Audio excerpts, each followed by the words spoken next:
تلاوت آج کی مجلس کے آغاز میں سرنامہ کلام کے طور پہ کی گئی. یہ دراصل جناب بلقیس کا ایک قول ہے جسے پروردگار عالم نے قرآن کی آیت کو اس انداز سے بنایا کہ اسی قول کو بطور دلیل پیش کرتے ہوئے صادق آل محمد امام جعفر صادق علیہ افضل الصلاۃ والسلام نے یہ ارشاد فرمایا کہ پروردگار نے عقل اور دانشمندی بلقیس کو عطا کی. جناب بلقیس کی زندگی کے سارے حالات کو امام معصوم نے بطور دلیل پیش نہیں کیا، خاص یہ قول کہ جو قرآن کی آیت بنا.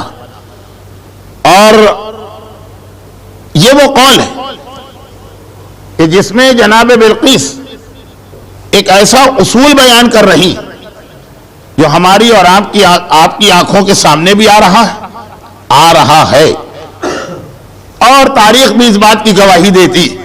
اسی لیے آنے والے امام کو، اب اگلا لفظ جو میں کہہ رہا ہوں یہ شاید شان امامت کے مطابق تو نہ ہو، آنے والے امام کو یہ فکر ہے کہ کہیں ایسا نہ ہو کہ وہی خرابی میرے لشکر میں پیدا ہو جائے.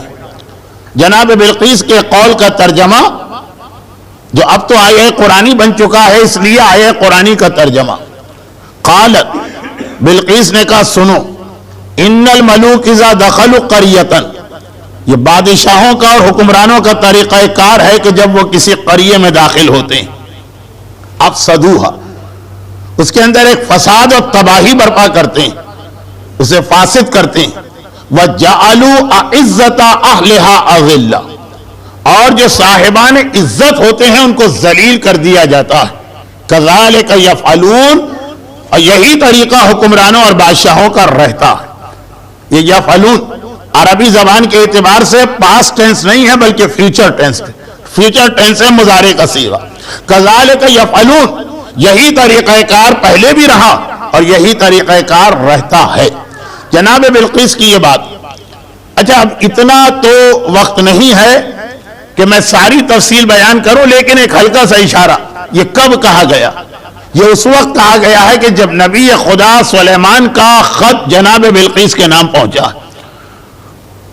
نبی خدا معصوم ہے، معصوم ابن معصوم، اس لیے کہ جناب سلیمان نبی حضرت داؤد نبی کے بیٹے، وصی ہیں، وارث ہیں، جانشین. ایک خصوصیت کے ساتھ خطبہ فدق میں جو جناب زہرا کا شہرہ آفاق خطبہ داؤد اور سلیمان کے مسئلے کا بھی ذکر آیا، یہ جہاں پہ وہ بیان فرما رہی ہیں کہ یہ کیسے ہو سکتا ہے کہ کوئی بیٹی اپنے باپ کی میراث سے اس لیے محروم ہو جائے کہ اس کے باپ کو پروردگار نے ایک منصب عطا کر دیا، اور اسی کے اندر بطور استشہاد سلیمان اور داؤد کی وراثت کا تذکرہ ہوا. اب معصوم ابن معصوم، معصوم کا لشکر آئے گا جناب بلقیس کے علاقے کی طرف. وہ خط کا خلاصہ تو یہی ہے کہ یہ دین خدا کو مانو، اور یا پھر یہ کہ جہاد کیا جائے گا. اور ہر دور میں کچھ ایکسٹریمسٹ، کچھ جذباتی، کچھ لڑنے مرنے کی بات کرنے والے لوگ ہوتے ہیں غالباً. اب یہ اس کے بعد جو میں جملہ کہہ رہا ہوں، ان چیزوں میں میری باتوں کا بھروسہ نہ کیجیے گا، اس لیے کہ معلومات کم. غالباً آج کل کی سیاسی اصطلاح میں یہ کہا جاتا کہ ہر حکمران کے مشیروں میں ایک ڈوز ہوتی ہے اور ایک ہاکس ہوتے ہیں. ایک فاختائیں ہوتی ہیں جو نرمی کا، مصالحت کا، کمپرومائز کرنے کا مشورہ دیتی ہیں، اور ایک مشیروں کی وہ قسم ہے جو ہاک ہوتے ہیں یا عقاب ہوتے ہیں، ہر وقت لڑنے اور مرنے کی بات کرتے ہیں. شاید یہ آج کل مشہور. اور اس وقت دنیا میں ایسے ہی سیاسی مشیر چھائے ہوئے ہیں، مناسب نہیں سمجھتا ان کا نام لینا، لیکن بہرحال ہمارا بچہ بھی میڈیا کی مدد سے یہ جانتا. خلاصہ یہ کہ جناب بلقیس کے دربار میں اس انداز کے مشیر جو آج بھی کسی سپر پاور کے پاس ہوں گے، وہ یہ مشورہ دے رہے ہیں کہ سلیمان کی حیثیت کیا؟ ہم اتنے قدیم میراث رکھنے والے، یمن کتنا پرانا علاقہ ہے اور کتنی مشہور حکومت ہے، ہم لڑیں گے، ہم مریں گے، ہم مقابلہ کریں گے، سلیمان کی حیثیت کیا ہے ہمارے سامنے؟ قالت عقل رکھنے والی بلقیس فرماتی کہ ان الملوک اذا دخلوا قریۃ افسدوها، دیکھو خبردار یہ غلطی نہ کرنا، یہ حکمران، یہ بادشاہ، یہ طاقت رکھنے والے جب کسی شہر میں داخل ہوتے ہیں وہاں تباہی اور بربادی پیدا کرتے ہیں، وجعلوا اعزۃ اہلها اذلہ، اور عزت والوں کو ذلیل کر دیا جاتا ہے، کذالک یفعلون، چنانچہ جناب بلقیس نے مقابلہ نہیں کیا، اپنی قوم کو بچایا، ایمان لائی، سلیمان کی بیوی قرار پائی، لیکن جو اصول وہ بتا رہی وہ اصول تو بہرحال ہر دور میں ہم نے اپنی آنکھوں سے دیکھا، ایسا نہیں کہ جاہلیت کے زمانے میں، پرانے زمانے میں جب انسان کی معلومات کم ہوتی تھی، جب انسان کے پاس شعور نہیں تھا، جب وہ ہیومینٹی کو نہیں جانتا تھا، جب وہ حقوق انسانی کا ادراک نہیں کرتا تھا، جب کوئی یونائٹڈ نیشن دنیا میں نہیں تھی، جب چنگیز خان اور ہلاکو خان جیسے سپہ سالار ہوتے تھے، خالی اسی وقت حکمران شہروں میں جا کے تباہیاں برپا کرتے ہیں، نہیں، کذالک یفعلون، بلقیس نے قیامت تک کے حوالے سے بات کی ہے۔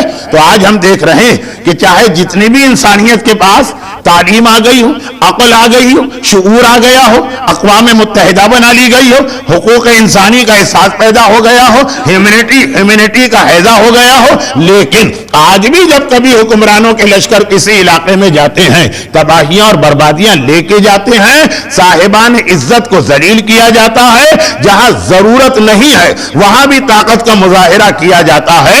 اب مسئلہ یہ ہے کہ آنے والا امام کائنات کی تاریخ کا سب سے طاقتور لشکر کو لے کے آ رہا، اور جیسا کہ میں نے 4 دن پہلے ایک جملہ عرض کیا تھا کہ یہ آنے والا امام ہر وقت اپنے لشکر کی نگرانی بھی نہیں کرے گا، ان معنوں میں نہیں کہہ رہا ہوں کہ امام جانتے نہیں ہیں کہ کیا ہو رہا، لیکن خود بنفس نفیس امام اپنے لشکر کے ساتھ نہیں جائیں گے۔ امام تو ایک جگہ کربلا یا کوفے کو اپنا کیپٹل بنائیں گے، کربلا کو اپنے رات کے سونے کی جگہ بنائیں گے، تو یا کربلا میں ہوں گے اگر رات کے وقت امام کو دیکھنا، یا کوفے میں ہوں گے یا دن کے وقت اگر امام کو دیکھنا، اس کے علاوہ تو ہر علاقے میں لشکر امام جا رہا ہے، اور اصول وہی ہے کہ چونکہ یہ لشکر امام بہرحال ہے تو غیر معصومین پر مشتمل، چاہے امام کے چاہنے والے، چاہے امام کے ماننے والے، آپ کے علم میں ہوگا کہ پہلے امام کی اگر آپ خلافت ظاہری کو دیکھیں تو آپ کو پتا چلے گا کہ خود مولا متقیان کے نام پر، نام مولا کا استعمال کیا گیا، مولا متقیان کے نام پر ابن زیاد کا باپ جو زیاد ابن ابی کہلاتا، اور جو مولا کے انتہائی مخلص شیعوں میں اپنے آپ کو ظاہر کیا کرتا، اور مولا کی طرف سے علاقے کا گورنر بھی تھا، اور علی کی محبت کے نام پر، علی کی امامت کے نام پر اس زیاد نے کیا ظلم و ستم شروع کیا۔ نہج البلاغہ میں مولا کے 2 یا 3 خط آ گئے کہ اپنے گورنر زیاد کو مولا تنبیہ کر رہے ہیں، اور ان مظالم کے اوپر جو بہت ہی ایک سلینگ قسم کی لینگویج ہے اس کی گوشمالی کر رہے ہیں، لیکن نام وہ مولا ہی کا استعمال کر رہا، مولا ہی کی محبت کے حوالے سے کہ یہ لوگ علی کو نہیں مانتے اس لیے ہم ان پہ یہ ظلم کر رہے ہیں۔ اب آخری امام جس لشکر کو بھیج رہے ہیں وہ تو کائنات کی تاریخ کا سب سے طاقتور لشکر ہوگا، جس کے مقدر میں کبھی شکست نہ ہوگی۔ اب وہ جہاں بھیجا جا رہا، جب وہاں پہ وہ پہنچے گا تو ایک بہت بڑا تو خطرہ یہی ہے جو ابھی آپ نے سنا جناب بلقیس، اور اس کے ساتھ پھر ایک دوسرا خطرہ ہے جو میں پچھلے 3 سال پہلے کی شارجہ اور دبئی کی مجالس میں پڑھ چکا ہوں، جب ویسے ہی وقت کم ہے تو اس کی تفصیل میں نہیں جا سکتا، اور وہ یہ تو ایک خطرہ ویسے ہی کہ ان الملوک اذا دخلوا قریۃ افسدوها وجعلوا اعزۃ اہلها اذلہ، یہ بادشاہوں کا طریقہ کار، یہ طاقتور لشکروں کا طریقہ کار، یہ تو ویسے ہی ایک لشکر کا طریقہ کار، اور سامنے دوسری جانب جو دشمن ہے وہ بھی جب اپنی شکست کو یقینی دیکھے گا تو ہر ممکن کوشش کرے گا کہ کوئی ایسا طریقہ اختیار کیا جائے کہ مقابلہ نہ ہو، اور بجائے لڑائی کے میدان میں آئے بغیر ان کا خاتمہ کیا جائے۔ اب یہاں پہ ایک چھوٹی سی بات پھر سن لیجیے، یہ بات ہے تو بہت بڑی کہ جو آخری امام کا لشکر ہے اس کو سمجھنے کے لیے آپ کو سیرت معصومین میں 2 لشکر بہت ضروری ہیں سمجھنا، ایک مولا متقیان کے وہ لشکر جو جمل و صفین میں گئے تھے، اور ایک کربلا میں آقا حسین کا لشکر، یہ 2 کو سمجھنا بہت ضروری ہے۔ لیکن میرا موضوع امام زمانہ تو نہیں، وہ تو خالی ایک تمہید کے طور پہ بات آ رہی ہے تاکہ ہم سیرت سیدہ کی جانب جائیں تو وہ تمہید کا آخری جملہ کہ آپ نے تاریخ میں بار بار یہ بات نہیں پڑھی، 2 مرتبہ تو واضح طور پہ تاریخ میں جملہ آیا کہ صفین کی لڑائی کے درمیان، صفین کی لڑائی میں، لڑائی کے دوران کم از کم 2 مرتبہ تو یہ واقعہ رپورٹ ہوا. بعض علماء کہتے ہیں کہ اس کے علاوہ بھی یہ واقعہ پیش آیا، واللہ عالم. وہ کیا واقعہ کہ جب مخالف نے یہ دیکھا کہ وہ مولا کے لشکر کا مقابلہ نہیں کر سکتا، یعنی مولا کا مقابلہ نہیں کر سکتا مولا کے سامنے، تو آخر وہ کس ہتھیار کو استعمال کرا کے علی کے سامنے سے اپنی جان کو بچا کے بھاگا، علی کے مقابلے پہ آ گیا، علی کی تلوار کے نیچے آ گیا، یعنی علی کی تلوار اس کے سر پہ پڑنے والی اور زمین پہ گرا ہوا. پھر تاریخ میں آپ کو فقط یہ 2 آدمی ایسے ملیں گے کہ اس کے باوجود ان کی جان بچ گئی، اس کے باوجود وہ علی کے مقابلے سے بہرحال اپنی جان کو بچا کے واپس لے گئے. ہر ایک کو معلوم، مجلس میں پڑھنے کی ضرورت نہیں، اشارہ. تو ان دشمنوں نے آخر کیا ہتھیار استعمال کیا، کس ہتھیار کے ذریعے سے انہوں نے مولائے کائنات کی ضربت کو روک لیا، کس ہتھیار کی مدد سے انہوں نے اپنی جان کو بچا لیا. ممبر پہ تو بیان کرنا بھی مناسب نہیں ہے، اس کا نام لینا بھی ضروری نہیں، لیکن خلاصہ ہر ایک کے ذہن میں کہ علی کی تلوار کے مقابلے میں ان کی تلوار تو نہیں چلی تھی، اور علی کے ہتھیار کے مقابلے میں ان کے نیزے وغیرہ تو نہیں تھی. انہوں نے یہی تو کیا تھا نا کہ اپنے جسم کے کچھ حصے کھول کر اپنی جان کو بچایا تھا. اب بظاہر ہم اور آپ چونکہ دشمنان اہل بیت کے مزاج کو بھی جانتے ہیں اور مجالس میں اکثر واقعات کو اس لیے نہیں سنتے ہیں کہ اس سے اپنی عملی زندگی کا کوئی پیغام لے، ایک ذرا لطف، ایک ذرا مزہ. لیکن یہ بات بھی بہت اہم کہ پہلے امام کی تلوار کے سامنے آنے والا اپنے جسم کو اڑیاں کر کے مولا ایک کائنات کے مقابلے سے جا رہا. اور یہ بھی ایک حدیث ذہن میں رکھیے گا کہ جہاں پر عورت کے لیے کہا گیا، مرد کے لیے کہا گیا کہ مرد جو ہے اس کی شرمگاہ کیا ہے اور عورت کی شرمگاہ کیا ہے، کا پورا جسم عورت کا عورت. اب آئیے آخری امام کا لشکر، وہاں جس علاقے میں لشکر جا رہا، جس علاقے میں، وہاں پہ سب سے بڑا خطرہ یہی کہ ایک طرف تو یہ لشکر خود اتنی طاقت لے کے جا رہا، دوسری جانب جو مقابلے پہ آ رہے ہیں وہ اپنی جان بچانے کے لیے تو ہر ہتھیار استعمال کریں گے، ہر حرکت کریں گے. اور یہ سب سے پرانی اور مانی ہوئی حرکت ہے کہ جب مردوں کے لشکر کو تیر و تلوار کے ذریعے شکست دینا مشکل ہو تو وہاں عورتوں کو استعمال کیا جائے، چاہے وہ حضرت موسیٰ کے زمانے کا واقعہ ہو، چاہے وہ خود مولائے کائنات کے اس جنگ صفین کا واقعہ ہو، چاہے وہ میدان احد میں ہندا کا لشکر کی قیادت کر کے آنے کا واقعہ ہو، چاہے وہ دجال کے حوالے سے آخری زمانے کی پیشین گوئی ہو. بہرحال یہ دنیا کا ایک مانا ہوا اصول. اب سیرت سیدہ کی جانب چلی، لیکن پہلے وہ ایک جملہ دوہرا کر، ابھی تک کی بات میں تو کوئی چیز دوہرائی نہیں گئی تھی، ایک جملہ دوہرا کر کہ یہی وجہ کہ امام اپنا جہاد شروع کرنے سے پہلے اپنے لشکر میں سے وہ تمام خرابیاں دور کرنا چاہیں گے کہ جن خرابیوں کی بنا پر اس سے پہلے والے لشکر یا خود تباہ ہوئے اور یا پھر معصوم کا لشکر ظالم بن کے واپس آیا. امام یہ دونوں چیزیں نہیں چاہتے، نہ یہ چاہتے ہیں کہ میرا لشکر تباہ، نہ یہ چاہتے ہیں کہ میرا لشکر کامیاب تو آئے مگر یہ کامیابی اس نے عدالت کے ذریعے حاصل نہ کی ہو، ظلم کے ذریعے سے حاصل کی ہو. تو 3 بنیادی چیزیں ایسی کہ جس کی مدد سے یا معصوم کا لشکر شکست کھاتا، نعوذ باللہ میں یہ نہیں کہہ رہا ہوں معصوم شکست کھاتے ہیں، لشکر معصوم شکست کھاتا. 3 چیزیں ایسی ہیں. اور یا پھر کہ وہ لشکر جسے عدالت کے ذریعے سے جہاد جیتنا چاہیے وہ ظلم کے ذریعے سے جنگ جیت کے آتا ہے. اور ان میں سب سے پہلی چیز حجاب، اس لیے میں نے کہی، حجاب اس لیے کہی کہ یہ وہ خرابی ہے جو لشکر کے دلوں میں بھی پیدا ہوتی ہے، جہاں جاتے ہیں سب سے پہلے عورتوں کی عزت پہ حملہ. اور یہ وہ خرابی ہے جسے دشمن بھی استعمال کرتا ہے پاک اور پاکیزہ لشکر کو تباہ کرنے کے لیے. سیرت جناب سیدہ مکمل طور پر 18 سالہ زندگی میں اتنا بھرپور کوئی اور پیغام نہیں ہوگا کہ جہاں سیدہ کا نام آیا اور لفظ حجاب، تصور حجاب ذہن میں آ گیا. البتہ حجاب یک طرفہ نہیں ہوتا. ایسا نہیں ہے کہ خالی عورت کو سر سے پیر تک برقعے یا چادر یا عبا میں ملبوس کر کے مردوں کو بالکل شتر بے مہار کی طرح چھوڑ دیا جائے کہ اب جس طرح چاہو چلو، جس طرح چاہو گھومو، جس طرح چاہو پھیرو. نہیں، مردوں پہ بھی کتنی ساری پابندیاں اسلام نے لگائیں. گرچہ سیرت سیدہ کا یہ حصہ تو نہیں، لیکن بہرحال مولا متقیان کی زندگی کا تو ایک حصہ ہے نا کہ مولا کسی نوجوان کو پہلے سیدہ کے حوالے سے بات ہو جائے پھر اس جملے کو مکمل کرو. اللہ کا رسول ایک دن مسجد النبوی ایک کوئز کمپٹیشن کرا رہا, ایک مسابقہ علمی.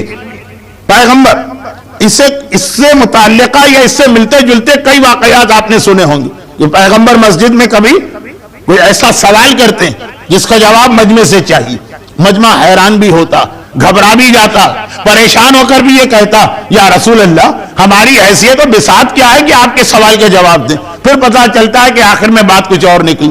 چاہے وہ 3 دوستوں والی روایت ہو, چاہے وہ سلمان فارسی والا مسئلہ ہو کہ ساری رات عبادت کون کرتا ہے اور سارا دن روزہ کون رکھتا ہے, اسی طرح سے آج ایک سوال کیا سارا مجمع. پیغمبر نے کہا یہ بتاؤ کہ اس دنیا میں سب سے اچھی عورت کون سی؟ نہیں, یہ لفظ تو ذرا سا میں غلط ترجمہ کر گیا, یقیناً آپ کہیں گے میری بیوی. لیکن پیغمبر نے یہ نہیں کہا کہ دنیا میں سب سے اچھی عورت کسی ایک عورت کو مخصوص. عورت کے لیے سب سے بہتر صفت کیا؟ ایک عورت کے لیے سب سے زیادہ خوبی والی سپرلیٹو ڈگری استعمال کی, افعل تفضیل کا صیغہ, یعنی کہ اچھی چیز. عورت میں اچھی کیا چیز ہونی؟ سب سے اچھی چیز. روایت مشہور, لیکن سیرت سیدہ ایک خاص حوالے سے آج اس مشہور روایت کو پیش کر رہا ہوں. اب اس کے بعد باری باری ایک سے سوال کیا, تم بتاؤ تم بتاؤ تم بتاؤ تم بتاؤ. اچھا فرض کیجئے کہ اس مجمع کے اندر اگر یہ سوال ہو جائے, کوئی کہے گا کہ عورت میں سب سے اچھی چیز یہ کھانے اچھے پکانا جانتی ہو, مثلا اب ہوتا عورت میں سب سے اچھی چیز یہ کہ خوبصورت, عورت میں سب سے اچھی چیز ہے جتنی زیادہ گوری ہو وہی کچھ لوگوں کو پسند آتا. اب مختلف چیزیں ہوتی, کسی نے کہا خاندان بڑا اچھا ہونا چاہیے, کسی نے کہا سب سے اچھی عورت یہ ہے کہ جو جہیز لے کے اپنے ساتھ آتی. ہندوستان میں تو سنا ہے کہ آگ میں جلا دیا جاتا, پاکستان بھی پیچھے تو نہیں ہے, وہاں بھی اس قسم کے واقعات رپورٹ تو ہوئے. غرض یہ کہ ہر آدمی کے پاس ایک اچھی عورت کا ایک معیار ہوتا. اور اگر آپ کو یہ دیکھنا ہے کہ آج کل یہ کیا معیار, تو اردو زبان کے حوالے سے تو میں کہہ سکتا ہوں کہ جنگ میں اتوار کے دن ضرورت رشتہ کے اشتہار دیکھ لیا کریں. اس کے اندر جس انداز سے بعض اوقات خود لڑکے اپنے آپ کو پیش کرتے ہیں, جیسے آج کل ہے کہ گرین کارڈ ہولڈر ہو یا یہ کہ باہر کی نیشنلٹی دلوا سکتی, 4 5 6 چیزیں عربوں نے اپنے حساب سے جواب دیا. اس میں بعض جواب تو خاصے بےہودہ بھی, لیکن پیغمبر ہر ایک کی بات اس وقت سن رہے ہیں. یہاں تک اب یہ وہ روایت نہیں ہے جس کے آخر میں پتا چلے کہ کوئی جواب نہ دے سکے اور پیغمبر کو کہنا پڑے. یہاں پہ روایت ذرا مختلف ہے کہ جب یہ سوال شروع ہو گئے تو سلمان فارسی نے یہ دیکھا کہ اب یہ میری باری بھی آنے والی. روایت میں یہی تو ہے کہ جیسے ہی سلمان نے یہ دیکھا, ابھی خیر فاصلہ زیادہ ہے, سلمان اٹھ کے گئے, حجرہ سیدہ میں جاتے ہیں, دروازے پہ دستک دیتے ہیں.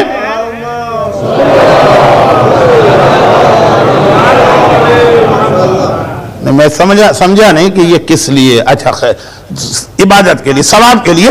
بہرحال یہ درود آپ نے بھیجا, میں سمجھا کہ شاید یہ جگہ کم ہو گئی ہوگی یا کوئی ایسے خاص عالم آئے ہوں گے. خلاصہ یہ کہ پہنچے وہاں پہ, حجرے کے اوپر دستک دیتے ہیں. شہزادی حجرے کے دروازے کے پیچھے کے دروازہ بھی ہے, اس کے پیچھے ایک چادر بھی لٹک رہی ہے, اس کے پیچھے شہزادی. سلمان کیا بات, سلمان نے یہ مسئلہ پیش کیا.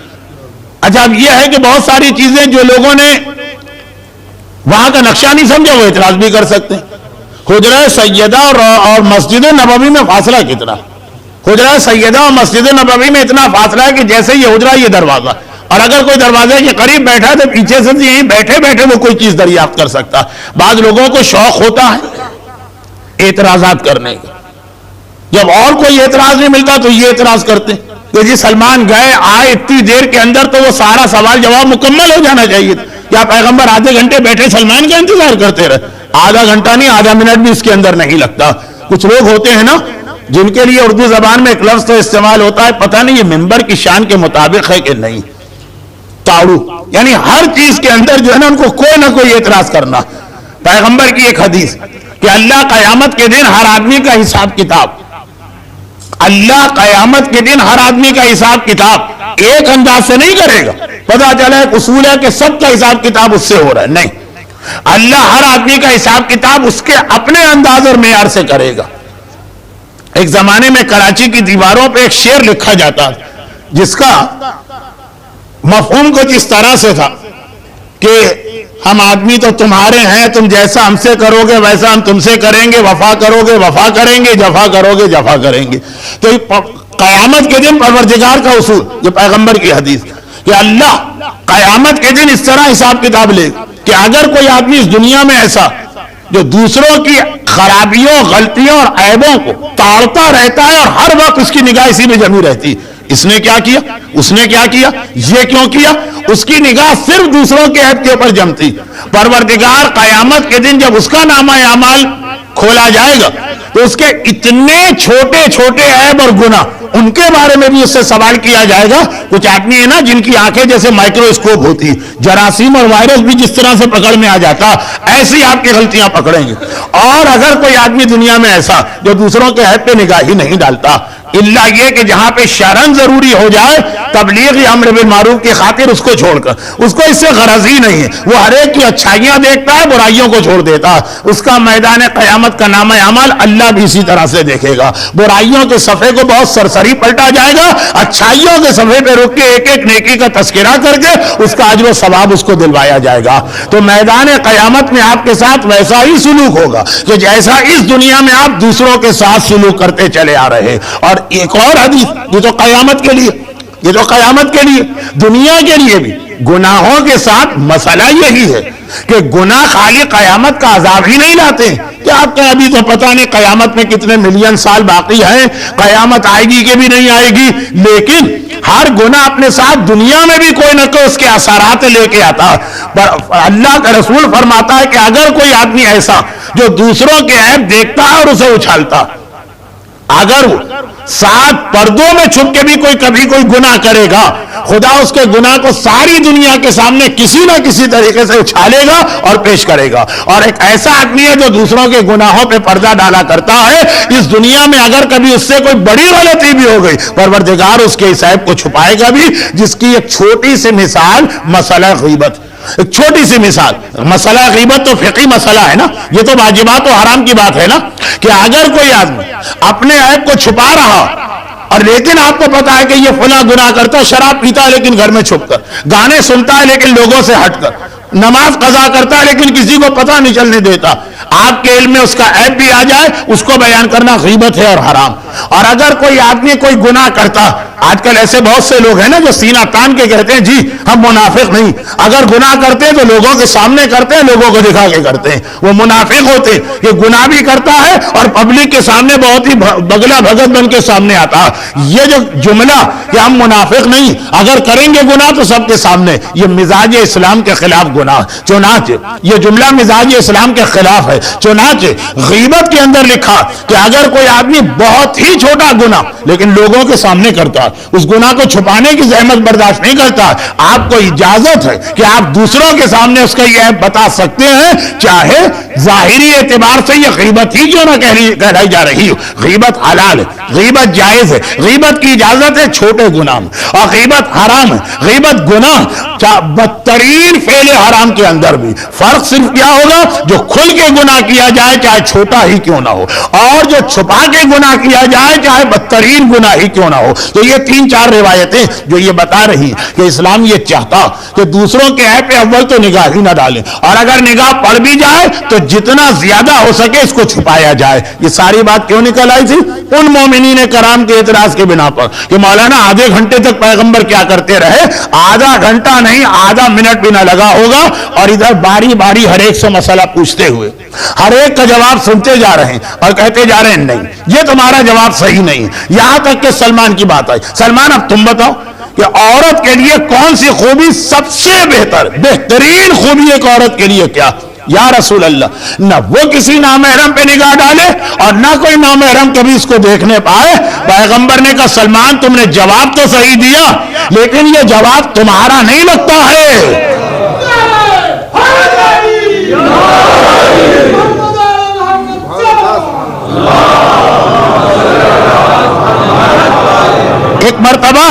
اس سے پہلے بھی واقعات ایسے پیش آئے تھے کہ جب کوئی جواب نہ دے سکا تو سلمان نے جواب دیا. پیغمبر نے وہاں تو تعریف کی تھی, وہاں تو شاباش کہا تھا, اور آج وہی سلمان اسی طرح سے اس سے چھوٹے سوال کا صحیح جواب دے رہے, اور پیغمبر مسکرا کے کہتے ہیں سلمان جواب بالکل ٹھیک ہے, لیکن یہ جواب تمہارا نہیں رکھتا ہے, یہ جواب تم کہیں اور سے لے کے آئے ہو. ایک مرتبہ سلمان نے ہاتھ جوڑے, کہا یا رسول اللہ بے شک یہ میرا جواب نہیں ہے, یہ تو میں شہزادی کونین سے لے کے آیا. تو اس وقت بھی پیغمبر نے مسکرا کے کہا تھا ہاں کیوں نہ ہو, فاطمہ تو بضعۃ منی, فاطمہ میرا ٹکڑا ہے, جو میرے دل میں آئے گا وہی فاطمہ کا جواب ہوگا. لیکن بہترین خوبی شہزادی کونین کی زبان سے کیا آئی, نہ عورت کسی نامحرم کو دیکھے, نہ کوئی نامحرم اس کو دیکھنے پائے, دونوں طرف سے. اور اب آئیے مولا کا ایک مختصر سا واقعہ بھی نہیں پڑھوں گا, اس واقعے کا صرف ایک ٹکڑا. مولائے متقیان اس نوجوان کو, اور یہ واقعہ ہے تفسیر امام حسن عسکری علیہ السلام کے اندر چوتھے سورہ نساء کی ایک آیت کی تفسیر کرتے ہوئے میرے 11ویں امام نے یہ واقعہ کوٹ کیا کہ مولا نے بازار کوفہ کے ایک نوجوان کو گرفتار کیا اور کہا کہ اسے کوڑوں کی سزا دی جائے گی. مولا اس نے کیا ہے, اس کی غلطی کیا ہے, نہ کوئی چوری کی ہے, نہ کوئی شراب پی ہے, نہ کوئی فعل حرام کیا ہے, نہ کسی واجبات کو قضا کیا ہے, نہ شریعت کا مذاق اڑایا ہے. کہا کہ یہ ایک ایسی جگہ کھڑا ہوا ہے بغیر ضرورت کے, کوئی ضرورت اس کو نہیں ہے, خالی جو ہی کھڑا ہوا وقت گزار رہا, جہاں سے نامحرم عورتیں گزر رہی ہیں وہ اس کو دیکھ رہی ہیں, یہ ان نامحرم عورتوں کو دیکھ رہا ہے. ایک بات ذہن میں رکھیے گا, یہ مولائے متقیان کی خلافت ظاہری بھی ہے اور عرب کا وہ ماحول ہے جہاں ابھی پیغمبر اسلام دنیا سے رخصت ہوئے تو عورتیں مکمل حجاب کے اندر ہوتی تھی, سر سے پیر تک. ایک تو ویسے ہی عرب کلچر میں حجاب آ گیا, یہاں تک کہ بے دین عورتیں بھی, یہاں تک کہ شریعت کا مذاق اڑانے والے بھی حجاب کے حوالے سے اتنی طاقتور ہوتی تھی کہ جملہ کہہ دوں, گرچہ یہ جملہ تشریح طلب تو ہے لیکن اس مجمع کے سامنے نہیں, کہ یزید جیسا اگر ایک بار ہندا دربار میں آ گئی تو برداشت نہ کر سکا تھا, اپنی ابا کو اڑا کر اسے یہاں سے لے کے گیا تھا. تو اب ایسا عرب کے کلچر میں حجاب آ گیا تھا کہ بے دین, فاسق و فاجر, اسلام کا مذاق اڑانے والے, لعبت بنی ہاشم بالملک فلا ملک جاء ولا وحی نزل کہنے والے, لیکن وہ بھی حجاب کی پابندی کرتے تھے اس ماحول کے اندر.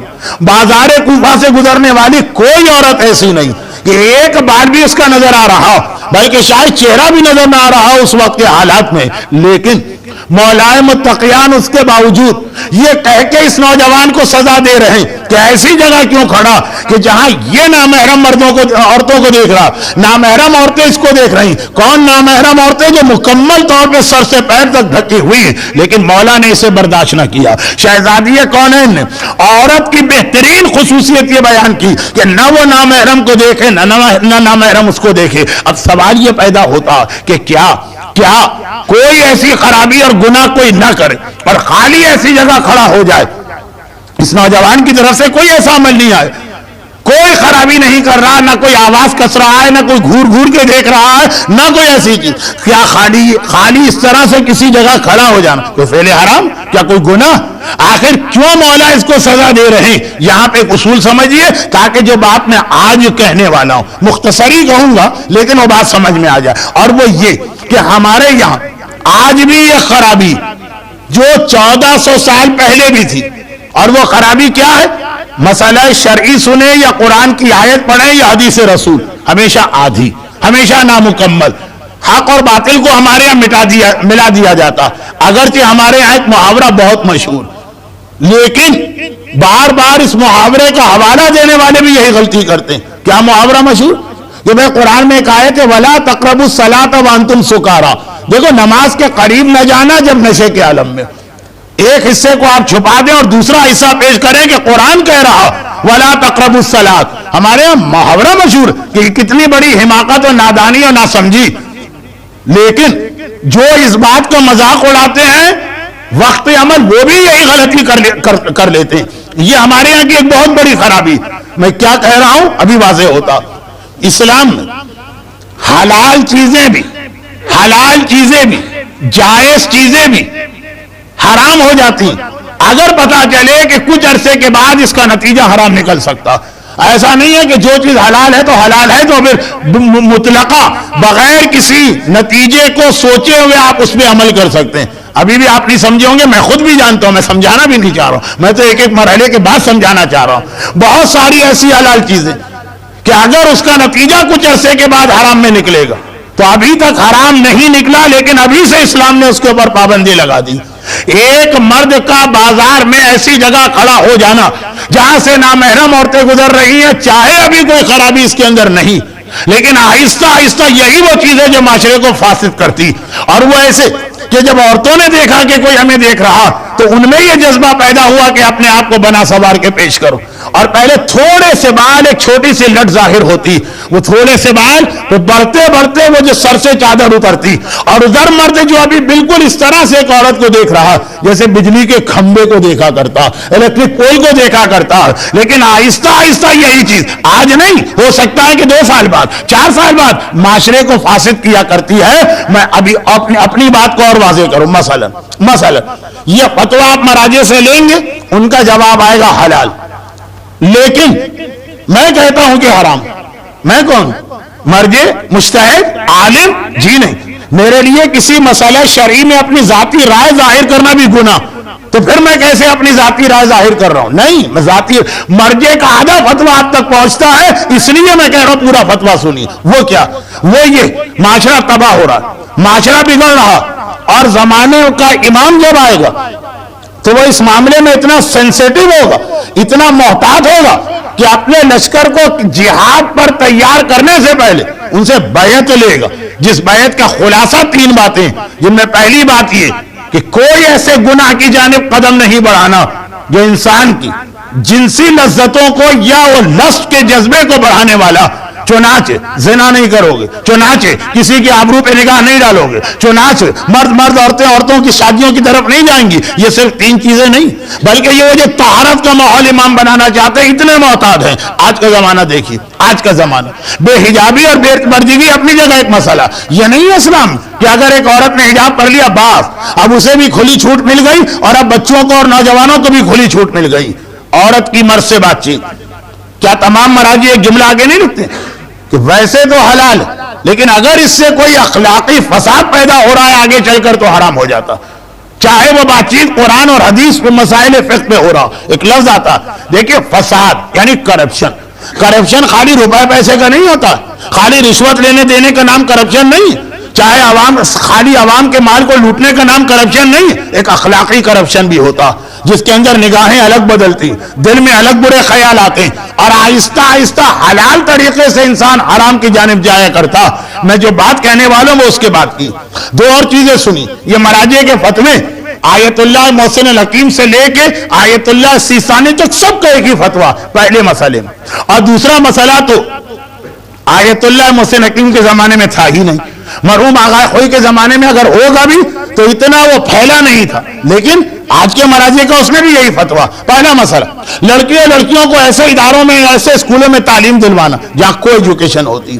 آج کتنی خرابیاں اس کی وجہ سے آ رہی, شاید آپ یقین بھی نہ کریں, لیکن یہ انہی خرابیوں کا نتیجہ کہ مغرب کے اندر مسلمان لڑکی غیر مسلم نوجوانوں سے بغیر کسی ہچکچاہٹ یا تذبذب کے شادیاں کر رہی.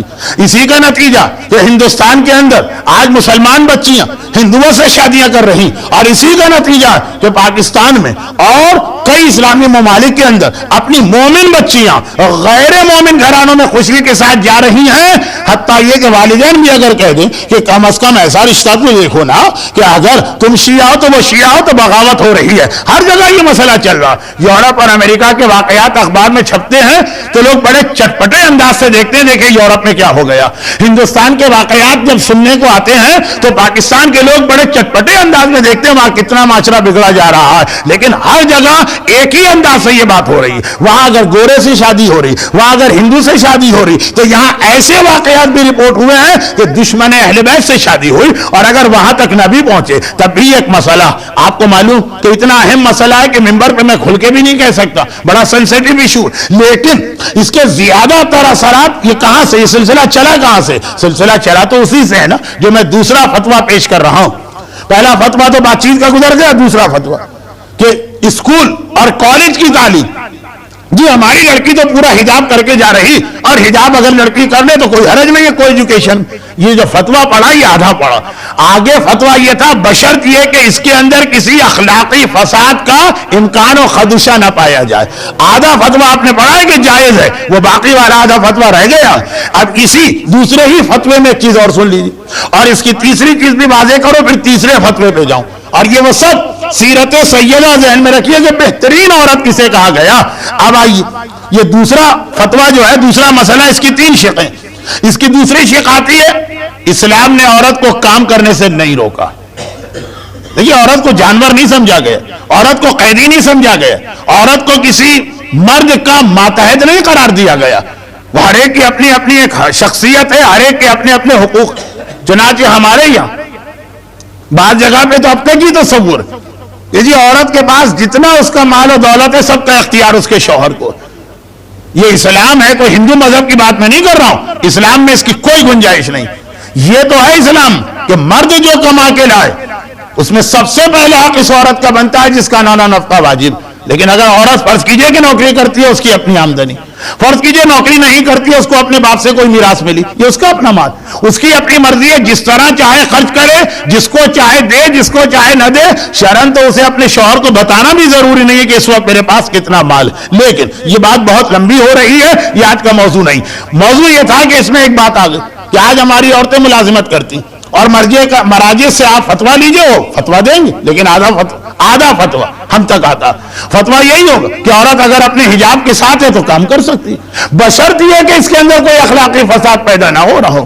اگر وہ حجاب کے ساتھ کام کر رہی تو خالی حجاب کی وجہ سے تو اس کو اجازت نہیں مل گئی کہ کسی غیر مسلم سے شادی کر لے. جی وہ ہمارے آفس کا دوست ہے، اس سے ہمارے خیالات بہت مل رہے ہیں. اس کا یہ مطلب تو نہیں کہ غیر مومن نظریات رکھنے والوں سے شادی کر لے. اس کے اندر بہت تفصیل ہے، یہ مجلس ہے، درس فقہ تو ہے نہیں، خالی اشارے کر رہا ہوں. تو اب یہ ایک دوسرا فتویٰ آتا، یہ دوسرا فتویٰ جس کے اندر کو ایجوکیشن کی تعلیم، یہ دوسرا فتویٰ جس کے اندر ملازمت کا مسئلہ. یہ جو ہے آدھے فتوے ہمارے سامنے آ رہے ہیں.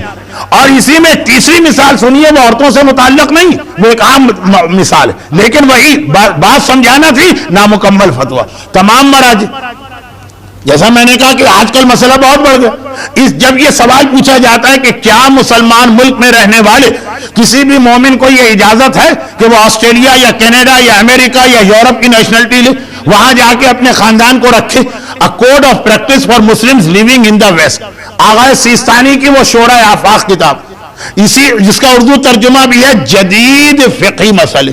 اب اس کے اندر آپ دیکھیں کتاب شروع یہیں سے ہوتی کہ رہنے کی اجازت ہے بشرط یہ اپنے اور اپنے بچوں کے دین اور ایمان کے فاسد ہونے کا امکان نہ ہو. اور آگے وضاحت بھی ہے کہ اس سے مطلب خالی عقیدہ نہیں. اگر یہ آپ کو پتا ہے کہ نہ میرا عقیدہ بگڑے گا نہ میری اولاد کا، لیکن عمل میں تبدیلی آ جائے گی، جیسے خاص بات حجاب نہیں کرے گی بچی تو آرام ہو جاتا.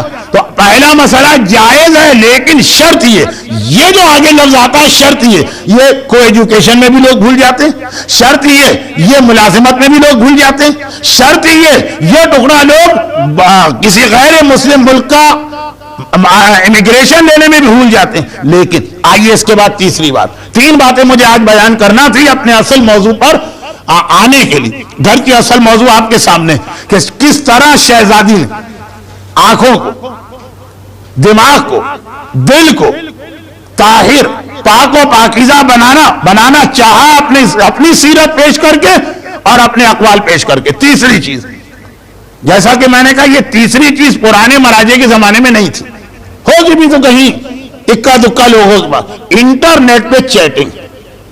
آج لشکر امام زمانہ کی تباہی کا جو بہترین انتظام ہو رہا وہ یہ انٹرنیٹ، خاص طور پہ انٹرنیٹ کا وہ حصہ جسے چیٹنگ کہا جاتا ہے، اور جس کے اندر اگرچہ 50 سے 60% تو پتہ ہی ہے کہ اگر ایک لڑکا اور ایک لڑکی گفتگو کر رہے ہیں تو اصل میں دونوں لڑکے ہوتے ہیں، لیکن وہ جو 30 سے 40% کیس چل رہے ہیں، جی وہ مراجع سے پوچھا گیا، یہ وہ فتویٰ ہے جس میں پھر آیت اللہ سیستانی نے اسی لیے تبدیلی بھی کر دی. پہلے تو ایک عام فتویٰ دی، لیکن وہ عام فتویٰ بھی آدھا. یہ پوچھا کسی لڑکے نے کہ جی انٹرنیٹ پہ ہم بیٹھے ہوئے اور چیٹنگ کر رہے ہیں، ایک لڑکی آ گئی چیٹ میں، تو کیا ہم اس سے چیٹنگ کر سکتے ہیں؟ جواب تھا کہ جی اگر اس کے اندر خود اس چیٹنگ کے اندر کوئی ایسی بےہودہ اور خلاف اسلام بات نہیں، تو اس کی اجازت بشرط یہ ہے کہ اخلاقی فساد پیدا نہ ہو رہا ہو۔ اب وہ یہ والا ٹکڑا بشرط ہے کہ بعد والا کون پڑھتا، اس میں بھی چھوڑ دیا گیا۔ چنانچہ اب جو فتویٰ آغا سیستانی کا آیا وہ یہی کہ ان حالات کو دیکھتے ہوئے کہ اب تک انٹرنیٹ کی چیٹنگ نے عزت دار گھرانوں کی لڑکیوں کو بھاگنے اور فرار ہونے ہی پہ مجبور کیا، اب تک اس چیٹنگ کے نتیجے کے اندر کچھ صحیح شادیاں بھی ہوئیں، صحیح شادیاں بھی ہوئیں، لیکن 10%، 90% یا عزتیں لوٹی گئی ہیں یا عزت دار گھرانوں کی عزتوں کو بٹا لگایا گیا۔ قالت ان الملوک اذا دخلوا قرية افسدوها وجعلوا اعزة اهلها اذلة۔ 4-5 دفعہ یہ آیت میں نے شروع سے تلاوت کی ہے، جو مجمع بعد میں آ رہا اس کے لیے اب میں بار بار اس کا ترجمہ نہیں کروں گا، لیکن یہی تو لفظ ہے نا، یہی تو لفظ ہے کہ ظالم حکمرانوں کا طریقہ کار صاحبان عزت کو ذلیل کر دیا جاتا، اور اس سے بڑھ کے صاحب عزت کی ذلت کیا ہوگی؟ یہ اس انٹرنیٹ کی چیٹنگ کے نتیجے میں اگر اس کی لڑکی گھر سے فرار اختیار کرتی یا گھر سے فرار اختیار نہیں کرتی، گھر میں آتی ہے لیکن اپنی عزت کو لٹوا کے آتی، یہ تو وہ مسئلہ کہ ہم تو بہرحال سیرت سیدہ کو ایک ماڈل کے طور پہ اپنے سامنے رکھتے ہیں۔ جو مغربی دنیا جس کے پاس مادر پدر آزادی ہے، وہاں بھی یہ مسئلہ اتنا بڑا ہے کہ اس کے اندر کتنے نئے قوانین حکومتوں نے بنائے اس چیز کو کنٹرول کرنے اور اسے ایک بہت بڑا جرم قرار دینے کے حوالے سے، ہمیں اس سے کوئی تعلق نہیں، لیکن یہ اتنا بڑا خطر فتنہ ہمارے ہاں یہ شروع ہو چکا اور بڑے دھڑلے سے ہو رہا، اور مرجع کے فتوے کو اگر کبھی کوٹ بھی کیا جاتا تو آدھا، اس لیے بعد میں ایک بار آیت اللہ سیستانی نے اپنے فتوے کی عبارت ہی بدل دی۔ پہلا فتویٰ تھا اجازت ہے بشرط یہ کہ اس میں کوئی خرابی پیدا نہ ہو رہی ہو، لیکن یہی کہ آگے کون پڑے گا، تو فتویٰ یہ دیا کہ اب موجودہ حالات کو دیکھتے ہوئے میں اس کی اجازت ہی نہیں دیتا ہوں، اور وہ وہی کہ جو خرابیاں اس وقت سامنے آ رہی ہیں، چاہے اب میں اگر اگلا جملہ کہوں گا تو ایک لمبی بات چھڑ جائے گی، ذاتی طور پر میرے علم میں ہے، اب پتہ نہیں کہ وہ کوئی بہت ہی آرگنائز طریقے سے ہے کہ چند شریر اور فتنہ پھیلانے والے نوجوانوں کی حرکت، باقاعدہ ایک منصوبہ بنایا گیا کہ کس انداز سے آل محمد کے ماننے والوں کو ذلیل کیا جائے اور ان کی لڑکیوں کو گمراہ کیا جائے۔ کوئی بہت بڑا اس کے پیچھے ہے کہ چند شریر نوجوانوں نے اپنی جگہ یہ سوچا اور اس کے تحت یہ کام ہو رہا۔ یہی وہ منظر ہمارے سامنے آتی ہے جہاں پہ سیرت سیدہ کا یہ واقعہ بھی آپ کو اپنے ذہن میں دہرانا کہ ایک بار، وقت کم ہے، میں بات کو جلدی جلدی سمیٹ کے ختم کر رہا ہوں، کہ ایک بار درود بھیجو محمد والے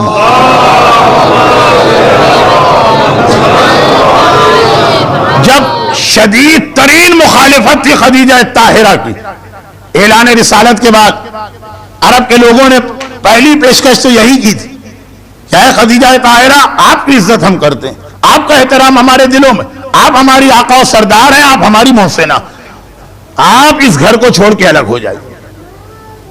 اور جب شہزادی نے اس کو حقارت کے ساتھ ٹھکرا دیا، پورا واقعہ میں نہیں پڑھ رہا ہوں، تو کہا کہ مجبوراً پھر ہم آپ سے اپنے تمام تعلقات کو کاٹنا پڑے گا۔ اور روایت یہ ہے کہ 10 سال ایسے گزرے، اور خاص طور پہ جو آدمی کو زیادہ چیز اذیت دیتی ہے وہ یہ ہے کہ جن پر اتنا احسان تھا آج وہ بھی طوطے کی طرح آنکھیں پھیر کے بیٹھ چکے، اور عرب کے لوگوں نے اتنا مکمل طور پہ یہ بائیکاٹ کیا کہ اگر کوئی آدمی غلطی سے بھی خدیجہ طاہرہ سے بات کرتا تو خود اس آدمی کا بائیکاٹ کر دیا جاتا، جو ہمارے یہاں اردو میں ایک پرانا محاورہ تھا کہ برادری میں اس کا حقہ پانی بند ہو جاتا۔ تو کتنے ہی لوگ ایسے تھے جو احترام خدیجہ کو جانتے تھے لیکن مجبور، اسی سے تو شہزادی کا ایک لقب بنا محدثہ۔ شہزادی کونین کے 9 نام ایک روایت میں آئے، ان میں سے ایک نام ہے محدثہ۔ محدثہ کے لفظی معنی ہے بات کرنے والی، گفتگو کرنے والی۔ تو بھئی بات اور گفتگو تو ہر عورت کیا کرتی، بلکہ عورتوں سے باتوں میں کون جیت سکتا ہے، تو محدثہ خاص کس حوالے سے کہا گیا۔ اب اس کے لیے دو روایتیں آئیں۔ ایک روایت یہ ہے کہ شہزادی ملائکہ اور فرشتوں سے کلام کیا کرتی تھی، ہماری عورتیں اس معیار پہ نہیں پہنچتی، بہت کچھ ہے کہ جی ان کے اوپر جن چڑھا ہے، جن ان سے باتیں کرتا ہے، یہ ایک ہماری عورت کی آخری منزل ہے، اس پہ جن چڑھتا ہے بس، اس کے آگے نہیں۔ لیکن جو دوسری ایک وجہ بیان کی گئی جو زیادہ معتبر روایت میں، اور دونوں صحیح ہیں اپنی جگہ، لیکن دوسری وجہ کہ جب دیکھیے سننا آسان ہے، ایک ہفتہ ایسا گزارنے کو پڑ جائے تو پتہ چلے گا کہ کوئی شہزادی خدیجہ طاہرہ سے کوئی بات کرنے والا نہیں ہے 10 سال تک، دنیا کی سخت ترین سزا قید تنہائی کہی جاتی یا کوئی بات کرنے والا نہ ہو. تو شہزادی جب ماں کے شکم میں تھی اپنی مادر گرامی سے وہاں سے گفتگو کیا کرتی. محدثہ، کلام کرنے والی، گفتگو کرنے والی. میں بہت جلدی بات کو سمیٹ رہا ہوں. یہ محدثہ کا لقب اس لیے بنا کہ پورے عرب نے اس انداز سے خدیجہ طاہرہ کا بائیکاٹ کر کے رکھا، مگر ایک آدمی کوئی ایسا، اور یہ بھی 8 یا 9 سال کے بعد، جس پر کوئی اتنا بڑا احسان ہے کہ اس کی بیٹی کی شادی تھی، وہ یہ برداشت نہ کر سکا کہ سب آئے اور میری وہ محسنہ نہ آئے جس کی وجہ سے آج میری جان بھی بچی ہوئی اور میری عزت بھی بچی ہوئی. کچھ بھی ہو میں ان کو بلاؤں گا. دعوت نامہ آیا اور پھر وہ دن آ گیا جس دن شادی میں جانا. شہزادی کونین اپنی مادر گرامی کو دیکھ رہی کہ ان کے کوئی تیاری کے آثار نہیں. شادی کا دن آ گیا اور جس نے بلایا اس نے اتنی ہمت کر کے بلایا کہ پورے عرب کی دشمنی کو مول لیا. اور میری ماں مادر گرامی کیا بات ہے آپ شادی میں نہیں جائیں گے؟ کہا کہ نہیں بیٹا میں نہیں جاؤں. خدیجہ طاہرہ اور فاطمہ زہرا کی گفتگو ہے، بار بار میں نام بھی نہیں لے سکتا، وقت بہت کم رہ گیا. بیٹی نے کہا مادر گرامی اتنے سالوں کے بعد کسی نے آپ کو بلایا، محفل میں جائیں گی، ملاقات بات چیت وہ ساری باتیں ہوں گی، کیوں نہیں جا رہی؟ کہا بیٹی مجھے اپنی تو کوئی فکر نہیں، اس لیے کہ ویسے ہی ظاہری اعتبار سے خدیجہ طاہرہ کا بڑھاپا جو ایک عام روایت مشہور کر دی گئی ہے اس کے اعتبار سے خدیجہ مثلا 65 سال کی، جو ہمارے یہاں ایک روایت ہے اس کے اعتبار سے خدیجہ طاہرہ اس وقت 50 یا 51 سال کی. بہرحال 50 سال ہو یا 65 سال ہو، ہے تو بڑھاپے کی عمر، تو مجھے اپنا اتنا خیال نہیں، جو لباس میرے پاس ہے جو ہے اسی طرح چلی جاؤں گی، مجھے تمہارا خیال. اس لیے کہ آج تک عرب کی عورتوں نے خدیجہ کی بیٹی کو یوں نہیں دیکھا، کوئی آتا ہی نہیں ہے، نہ اس پہ تیار ہے کہ خدیجہ اس کے گھر آئے. اور ہر ایک کے ذہن میں یہ تجسس تو ہوگا کہ جو عرب کی شہزادی تھی، جو عرب کی ملکہ تھی، پیغمبر کا ساتھ دے کے اسے ملا تو کیا ملا، اس کی بیٹی کس حالت میں ہے. اب اگر وہ یہ دیکھے کہ میری بیٹی کے پاس شادی میں جانے کے لیے ایک لباس نہیں ہے جو شادی کی محفل کے قابل ہو، اس لیے کہ سارے پھٹے پرانے کپڑے، اور ایک زیور نہیں ہے، زیور کے نام پہ مثلا کان کا ایک چھلا تک نہیں، تو کتنا وہ مذاق اڑائیں گے، کتنا وہ یہ کہیں گے. ہوتا ہے کہ نہیں ہوتا کہ اگر ہم ذرا سا دین پہ عمل کرنے لگے ہمارے دوست ہمارے خاندان والے دیکھنے لگتے ہیں، اچھا بڑے دیندار بنتے ہیں، بڑے نمازی روزے دار بن گئے، بہت خمس کی ان کو سوجی ہے، اب دیکھنا ان کے ساتھ کیا ہوگا. ذرا سی بھی کوئی پریشانی آ جائے کتنا مذاق اڑایا جاتا ہے. تو یہاں تو یہ تو چھوٹی مثال ہے، وہ تو بہت بڑی مثال ہے کہ خدیجہ طاہرہ کا پیغمبر کا ساتھ دینا عربوں کو اتنا ناگوار گزر رہا تھا. اب دیکھیں اس کا نتیجہ کیا نکلتا ہے. بیٹی تیرا مذاق اڑایا جائے گا اور میں یہ برداشت نہیں کر سکتی کہ ساری محفل تیرا مذاق اڑائے. تو فاطمہ کا جواب کیا؟ مادر گرامی خالی یہ پریشانی تو فکر نہ کریں، میں جاؤں گی اس شادی میں اور پوری طرح تیار ہو کے جاؤں گی، لباس پہنوں گی اور دنیا کا بہترین لباس پہن کے جاؤں گی، زیور پہنوں گی اور دنیا کا بہترین زیور پہن کے جاؤں گی. ماں سے زیادہ بیٹی کی حالت کو کون جانتا. بیٹی ایسا کون سا لباس و زیور تیرے پاس ہے؟ تو کہا کہ ایک دن میرے بابا نے مجھے گود میں بٹھایا اور ایک جملہ کہا تھا. کیا فاطمہ زہرا اس جملے کی محتاج ہیں؟ مصحف فاطمہ جس سے ائمہ جو ہیں اقتباس پڑھ کے لوگوں کو سناتے ہیں، یہ جملہ سنایا، یہ جملہ بظاہر کہا فاطمہ سے جا رہا ہے، سنایا ہماری عورتوں کو جا رہا. اور وہ کیا ہے؟ ایک دن بابا نے مجھے گود میں بٹھا کے کہا بیٹی کیا تجھے پتا ہے کہ میرا کلمہ پڑھنے والی عورت کے لیے بہترین لباس کیا؟ اب اگر یہ سوال سلمان کی طرح سے ایک ایک عورت سے کیا جاتا تو ہر عورت اپنی پسند کی بات کرتی. کوئی کہتی ساڑی اور بلاؤز مجھے بہت اچھا لگتا، کوئی کہتی کہ شلوار قمیض بہت اچھا لگتا، کوئی کہتی مجھے یورپین عورتیں 2 چھوٹے کپڑوں میں گھومتی ہیں وہ میں بڑا اچھا لگتا، کوئی کہتی ہے کہ کاٹن بڑا اچھا لگتا. شہزادی فرماتی ہے اس سے پہلے کہ میں کچھ کہوں میرے بابا نے کہا تو بیٹی سن لے کہ میرا کلمہ پڑھنے والی اور مجھ سے محبت کرنے والی مومنہ کے لیے کائنات کا بہترین لباس تقوی کا لباس ہے. یہ قرآن کی آیت کا ترجمہ. اور ایک بار مجھ سے کہا کہ بیٹی کیا تجھے پتا کہ میرا کلمہ پڑھنے والی کے لیے بہترین زیور کیا؟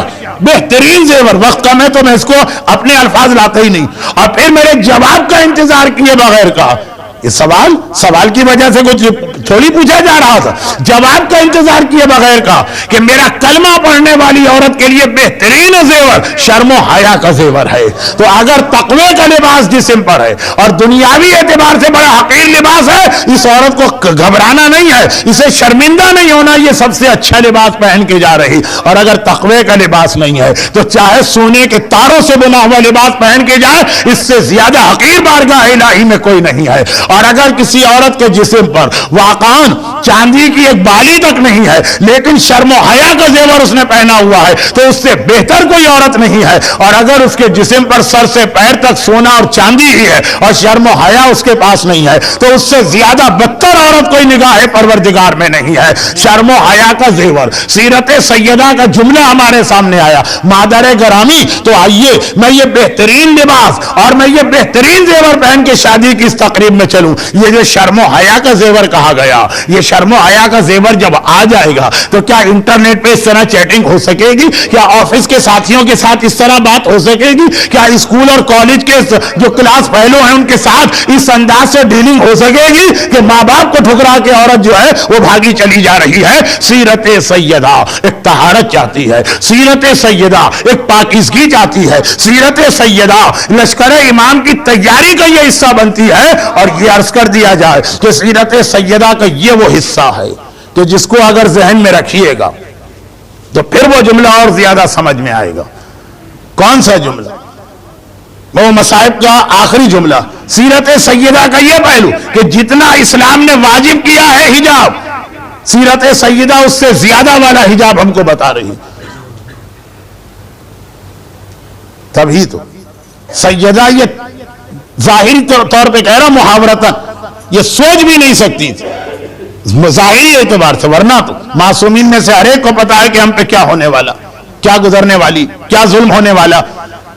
سوچ بھی نہیں سکتی کہ ساری دنیا کو زندگی بھر وہ طہارت اور پاکیزگی اور حجاب کا پیغام دینے والی اور خود اس سے بڑھ کے پابندی کرنے والی زہرا سوچ سکتی ہے کہ اس طرح میرے گھر کا دروازہ کھول دیا جائے گا؟ اور یہ کوئی معمولی گھر بھی نہیں اور یہ کوئی معمولی دروازہ بھی نہیں، دیکھنے والوں کی نگاہ میں چاہے وہ لکڑی کا بنا ہوا دروازہ ہو، لیکن لکڑی جب منصوب ہونے لگتی ہے، ممبر بنتی ہے تو ایک عظمت لے کے آتی ہے، علم بنتی ہے تو ایک فضیلت لے کے آتی ہے، حجرہ سیدہ کا گھر کا دروازہ بنتی ہے، تو وہی لکڑی کا دروازہ اتنا اہم ہو جاتا کہ بیٹی کی گود میں باپ سر رکھے ہوئے اور غشی کے عالم میں، اور دروازے پہ ایک آواز آتی ہے دستک کی، اور بیٹی گھبرا کے پوچھتی ہے کون؟ کہا میں رسول خدا کا ملاقاتی ہوں، پیغمبر سے ملاقات کرنا چاہتا ہوں۔ اور فاطمہ کہہ دیتی ہے میرا بابا اس وقت غشی میں ہے، بے چین ہے، کسی اور وقت آنا۔ یہ عظمت ہے اس حجرے کی، یہ عظمت ہے اس دروازے کی۔ ان چیزوں کو مادیت سے تولنے والے کہ جی وہی لکڑی علم میں لگ گئی تو کیا ہو گیا، یہ وہی لکڑی ہے۔ لیکن جب یہ دروازہ بنا حجرہ سیدہ کا تو اللہ کے حکم سے آنے والے کے پیر میں بھی بیڑی پڑ گئی، وہ آگے نہیں بڑھ سکتا۔ دوبارہ دستک تو دے گا اور درخواست تو کرے گا، دستک کی آواز پھر سنی شہزادی نے، کون ہے؟ وہی آواز آ رہی ہے کہ میں رسول خدا سے ملنا چاہتا ہوں۔ شہزادی نے ایک مرتبہ کہا میرا بابا بہت بے چینی کے عالم میں ہے، بڑی مشکل سے کچھ دیر کے لیے آرام آیا ہے، کسی اور وقت آ جانا۔ اور جب تیسری مرتبہ بھی دستک کی آواز میں وہی ملاقاتی نظر آ رہا تو اب شہزادی کو جلال آ گیا اور ایک مرتبہ کہا کہ اے ملاقاتی، میں نے کتنی مرتبہ تجھے روکا اور منع کیا ہے میرے بابا کو بے چین نہ کر، تو اب پیغمبر آنکھیں کھولتے ہیں، بیٹی فاطمہ اس آنے والے کو اجازت دے دو۔ یہ آنے والا وہ ہے جو آج تک نہ کبھی کسی نبی کے گھر پہ رکا، نہ کسی ولی کے گھر پہ رکا، نہ کسی وسیع کے گھر پہ رکا، یہ حکم خدا سے آتا ہے، لیکن تیرے گھر کا اتنا احترام ہے کہ بیٹی جب تک تو اجازت نہ دے گی اللہ کے حکم سے آنے والا فرشتہ بھی اپنے قدم آگے نہ بڑھائے گا۔ عزاداروں، جس گھر کے دروازے کا اتنا احترام زہرا نے 3 دن پہلے دیکھا تھا اور جس گھر کا یہ احترام دیکھا کہ یہ تو روایت چونکہ مشہور ہے، ورنہ ملک الموت کی بھی کیا حیثیت ہے؟ زہرا کا گھر وہ ہے کہ جب رسول خدا سید کائنات یہاں آتے ہیں، جب تک کہ زہرا اجازت نہ دے دیں رسول بھی قدم آگے نہیں بڑھاتے، اور وہی زہرا دیکھ رہی ہے۔ ابھی مشکل سے 3 دن گزرے ہیں، میرے گھر کے دروازے کے باہر کھڑے ہو کر کوئی دھمکی دے رہا ہے، رسول کی بیٹی اپنے گھر کا دروازہ کھول ورنہ ہم اس دروازے کو جلا دیں گے۔ زہرا کو یقین نہ آیا، میرے گھر کا دروازہ جہاں ملک الموت بھی اجازت کے بغیر آگے نہیں بڑھتا، جہاں میرا بابا بھی اجازت کے بغیر قدم نہیں رکھتا، آنے والے نے کام جلا دیں گے، اور واقعاً جلا بھی دیا۔